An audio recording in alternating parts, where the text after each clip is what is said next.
2 years ago, I said that introduced myself in Paris by saying that I was the man who had accompanied Mrs. Kennedy to Paris.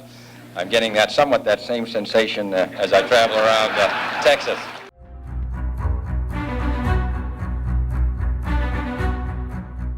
It appears as though something has happened in the motorcade route. Something, I repeat, has happened in the motorcade route. John F. Kennedy died at approximately 1 o'clock Central Standard Time. He died of a gunshot wound in the brain. Women here in shock, some have fainted. Men, Secret Service men standing by the emergency room, tears streaming. The President of the United States is dead.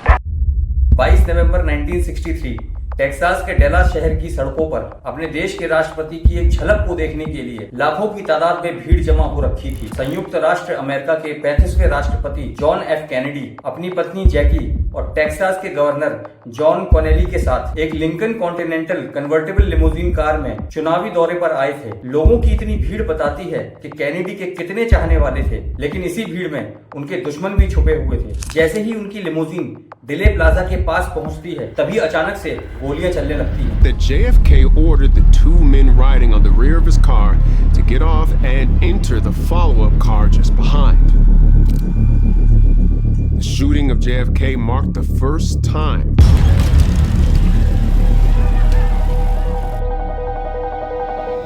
पहली गोली John F Kennedy के गले को चीरते हुए governor कॉनेली को लगती है, वहीं दूसरी गोली सीधे उनके सर पर जा लगती है। कार के अंदर हर तरफ खून ही खून फैल जाता है। ड्राइवर कार को फुल स्पीड से पास के पार्कलैंड हॉस्पिटल में प्रेसिडेंट कैनेडी को ले जाता है, लेकिन हॉस्पिटल पहुंचने से पहले ही कैनेडी की सांसें रुक जाती हैं। दोपहर के ठीक 1 बजे डॉक्टर्स जॉन एफ कैनेडी को मृत घोषित कर देते हैं। John F. Kennedy died at approximately 1 o'clock Central Standard Time today here in Dallas.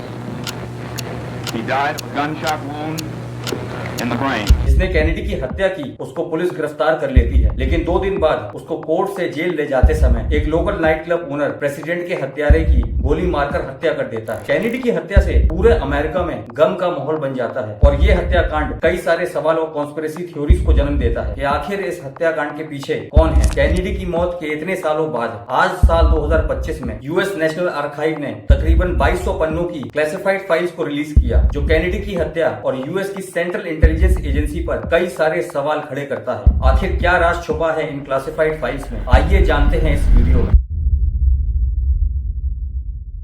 29 मई 1917 जब दुनिया पहले विश्व युद्ध की आग में झुलस रही थी, तब अमेरिका के मैसेच्यूसेट्स राज्य के एक अमीर घराने में जॉन एफ कैनेडी का जन्म होता है। उनके पिता जोसेफ और माँ रोज कैनेडी अपने 8 बच्चों के साथ एक बड़े से मैंशन में रहते थे, जहां नौकरों, महंगी गाड़ियां और फैंसी पार्टीज की कोई कमी नहीं थी। John F Kennedy was born with the silver spoon, क्योंकि उन्हें पैसों की कमी कभी भी महसूस नहीं हुई। दूसरे विश्व युद्ध में जॉन एफ कैनेडी के बड़े भाई जो कैनेडी की मौत के बाद पूरे परिवार की उम्मीदें जॉन एफ कैनेडी पर टिकी हुई थी और यहीं से उनकी जिंदगी को एक नई दिशा मिली। दूसरे विश्व युद्ध के शुरुआती दौर में जॉन एफ कैनेडी ने यूएस नेवी को ज्वाइन किया। 1943 में पैसिफिक ओशन में 13 लोगों के साथ एक पेट्रोल बोट PT-109 पर एक कमांडर की पोस्ट पर तैनात जॉन एफ कैनेडी अपने देश की सुरक्षा कर रहे थे। एक रात जापानियों का बड़ा शिप PT-109 से टकरा जाता है और 13 लोगों के साथ JFK पैसिफिक ओशन के बर्फीले पानी में गिर जाते हैं। 13 लोगों की जान को बचाने का जिम्मा लेते हुए JFK 7 घंटे तक समुद्र में तैरते रहे, एक घायल क्रू मेंबर को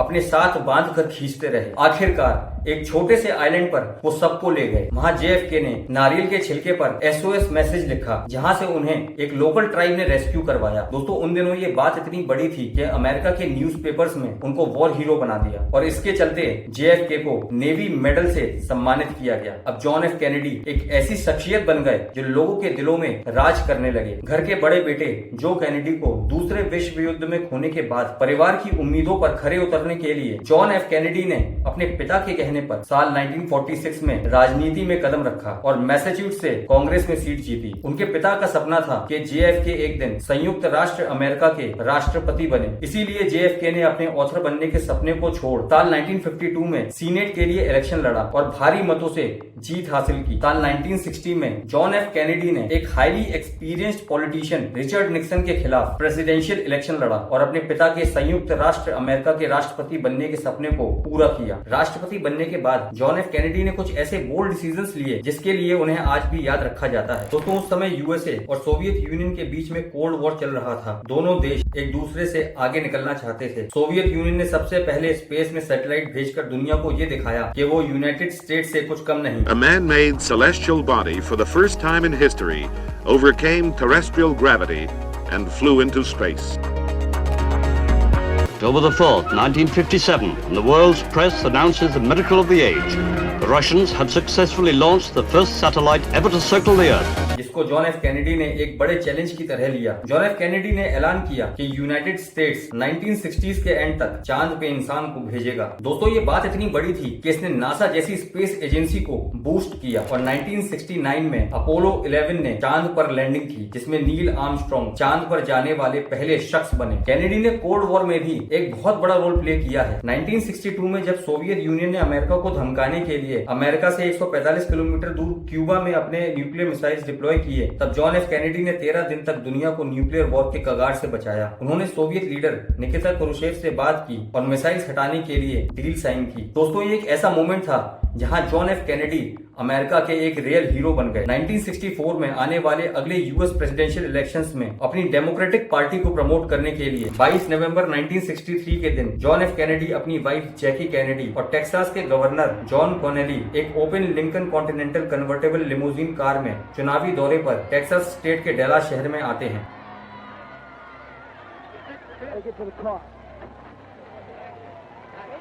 अपने प्रेसिडेंट को देखने के लिए डैलास की सड़कों पर लाखों की भीड़ जमा हो रखी थी। जैसे ही प्रेसिडेंट की कार चारों तरफ बिल्डिंग से घिरे डिले प्लाजा के पास पहुंचती है, तभी लोगों को अचानक से गोलियों की आवाज सुनाई देती है।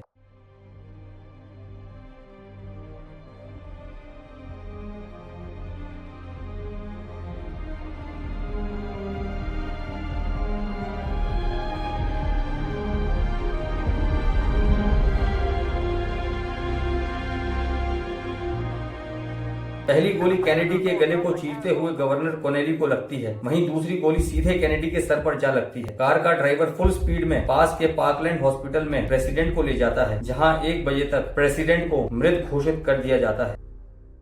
This is Edwin Newman in the NBC newsroom in New York. This information from Dallas. President Kennedy was given the last holy rites of the Roman Catholic Church today. That was, of course, after he was shot down by a would-be assassin while he was riding in a caravan through downtown Dallas. 2 priests who were with President Kennedy say he is dead. Police ने तुरंत investigation शुरू की और उनका ध्यान Texas school book depository की building पर जाता है। The shot that took the president's life came from a building downtown known as the State Book Depository building, and the Secret Service men were seen gathered around there. Police building के 6ठे floor पर एक sniper rifle को बरामद करती है।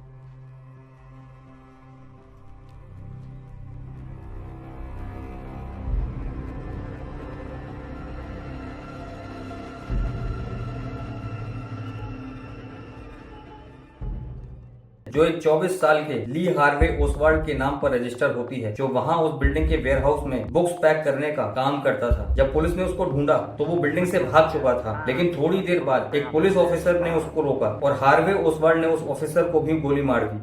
Officer J.D. Tippett, 38 years of age, was killed today. आखिरकार एक theatre में छुपते छुपाते हुए हार्वे ओसवाल्ड को अरेस्ट कर लिया गया। The Dallas Police Department arrested a 24-year-old man, Lee H. Oswald, in connection with the slaying of a Dallas policeman, J.D. Tippett, shortly after President Kennedy was assassinated. शुरू में वो कुछ नहीं बोला, लेकिन पुलिस को यकीन था कि हार्वे ओसवाल्ड ने ही प्रेसिडेंट की हत्या की है। These people have given me a hearing without legal representation or anything. Did you shoot the president? I didn't shoot anybody, no sir. You just heard Oswald who said he did not shoot anybody. Investigation से पता चलता है कि Oswald एक American x marine था, जो 1959 में America से सोवियत और 1962 में सोवियत से वापस अमेरिका आता है। 24-year-old Lee Oswald, a sponsor of ultra-leftist causes, an active member of the Fair Play for Cuba Committee, an avowed admirer of Cuba's Fidel Castro and Russia. He once lived in Russia.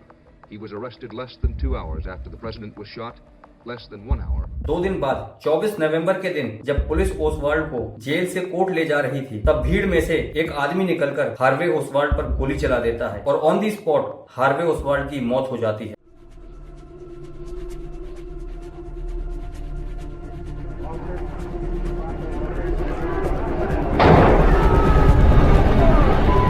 He's been shot. Lee Oswald has been shot. There's the man with a gun.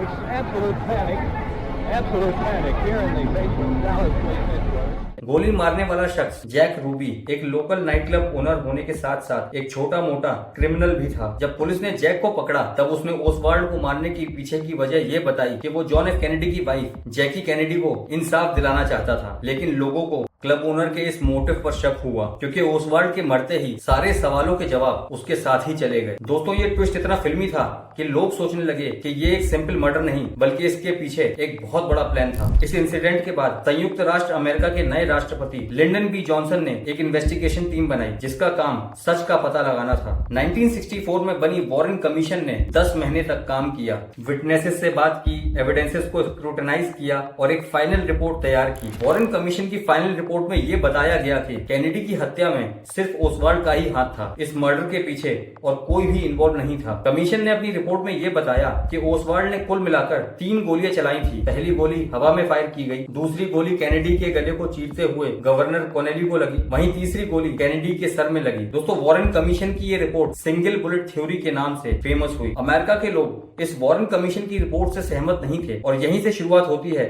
JFK के इर्द गिर्द घूमती conspiracy theories की। एक theory के according JFK की हत्या वाली जगह पर मौजूद कुछ विटनेसेस ने ये बताया कि उन्होंने दूसरी जगह से गन शॉट्स की आवाज सुनी थी। विटनेसेस बताते हैं कि शायद किसी दूसरे व्यक्ति ने किसी अलग एंगल से JFK को गोली मारी थी, जिसको वॉरेन कमीशन ने अपनी फाइनल रिपोर्ट बनाने से पहले कंसिडर ही नहीं किया। दोस्तों, इस थ्योरी को सेकंड शूटर थ्योरी कहा गया। एक थ्योरी ये कहती है कि CIA ने खुद JFK को मरवाया क्योंकि JFK क्यूबन मिसाइल क्राइसिस के बाद US और सोवियत यूनियन के बीच में समझौता कर दुनिया को न्यूक्लियर वॉर से बचाना चाहते थे, लेकिन CIA को ये पसंद नहीं था। तो क्या हार्वे ओसवाल्ड CIA का सिर्फ एक मोहरा था? एक और थ्योरी है जो ये कहती है कि JFK को अमेरिकन माफिया ने मारा है। उन दिनों JFK के भाई रॉबर्ट कैनेडी माफिया के अगेंस्ट कैंपेन चला रहे थे और उसी सिंडिकेट माफिया का मेंबर जैक रूबी पुलिस हिरासत में हार्वे ओसवाल्ड को मार देता है। तो हो सकता है हार्वे ओसवाल्ड ने सिंडिकेट माफिया के कहने पर JFK की हत्या की हो। दोस्तों, ऐसी कई सारी थ्योरीज हैं जो JFK के असैसिनेशन के इर्द गिर्द घूमती हैं, लेकिन सच का पता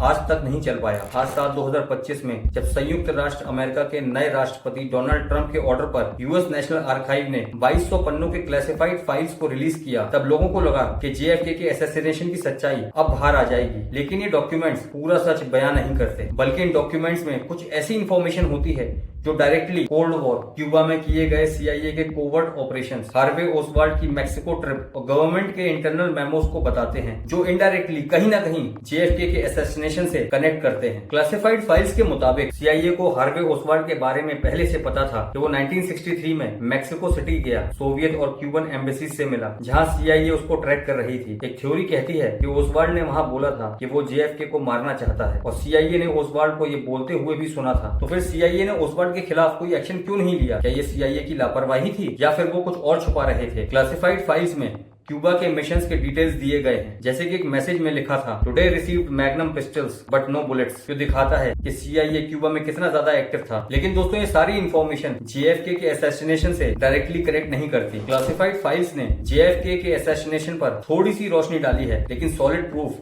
नहीं दिया। क्या हार्वे ओसवाल्ड अकेला था या उसको जॉन एफ कैनेडी की हत्या करने के लिए किसी ने भेजा था? जैक रूबी ने जॉन एफ कैनेडी के हत्यारे को क्यों मारा? ये सवाल आज भी लोगों के जहन में है। इन डॉक्यूमेंट्स के रिलीज होने के बाद भी लोग बोलते हैं कि शायद और डॉक्यूमेंट्स क्लासिफाइड हैं जो रिलीज नहीं किए गए। क्या अमेरिकन गवर्नमेंट अब भी कुछ छुपा रही है? क्या भविष्य में और क्लासिफाइड फाइल्स रिलीज की जाएंगी जो सच बाहर लाएंगी? ये वक्त ही बताएगा। दोस्तों, अगर आपको ये वीडियो पसंद आया हो तो एक लाइक जरूर करें, अपने दोस्तों और फैमिली के लोगों के साथ शेयर जरूर करें और ऐसे ही इंटरेस्टिंग कंटेंट को देखने के लिए चैनल को सब्सक्राइब करना ना भूलें। अपनी राय हमें कमेंट सेक्शन में जरूर बताएं, क्योंकि आपके विचार हमारे लिए मायने रखते हैं। मिलते हैं अगले वीडियो में, तब तक के लिए धन्यवाद।